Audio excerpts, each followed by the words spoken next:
Rice is the ultimate kitchen staple, a foundation for billions of meals every day, but it's surprisingly easy to mess up.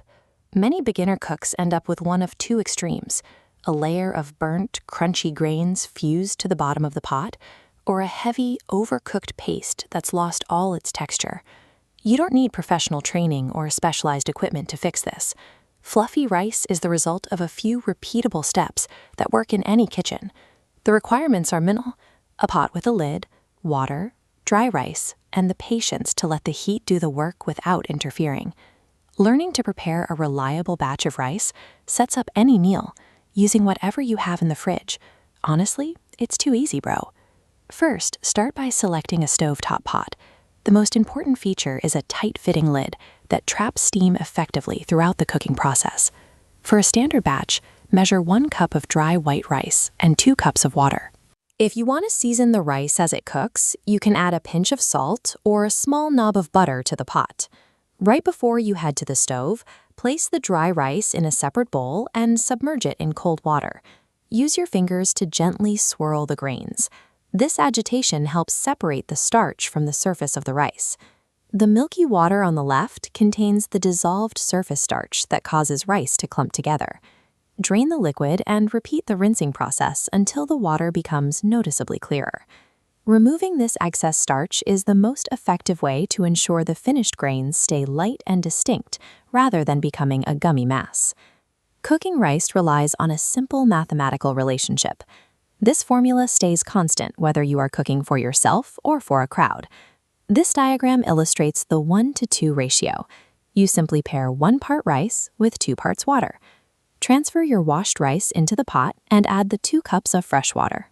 Place the uncovered pot on the stove over medium heat. Watch for the first signs of activity. You're looking for small, dancing bubbles that indicate the water has reached a gentle boil. This specific temperature provides enough energy to begin the cooking process without causing the water to evaporate too quickly. As soon as the water boils, turn the heat down to its lowest setting and secure the lid on the pot. Most white rice requires a simmer time of 15 to 18 minutes. Once the lid is on, do not move it. It's too easy, bro. Just leave the pot alone. Peeking inside allows the steam to escape, which drops the internal temperature and prevents the grains from cooking through properly. You should also avoid stirring the pot at any point during the simmer. Moving the rice while it's softening can break the grains, releasing internal starches that create a mushy texture. Success depends on the sealed environment.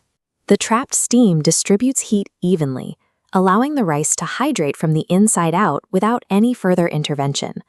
When the timer is up, turn off the burner. Keep the lid closed to maintain the seal. Let the pot sit undisturbed off the heat for 5 minutes.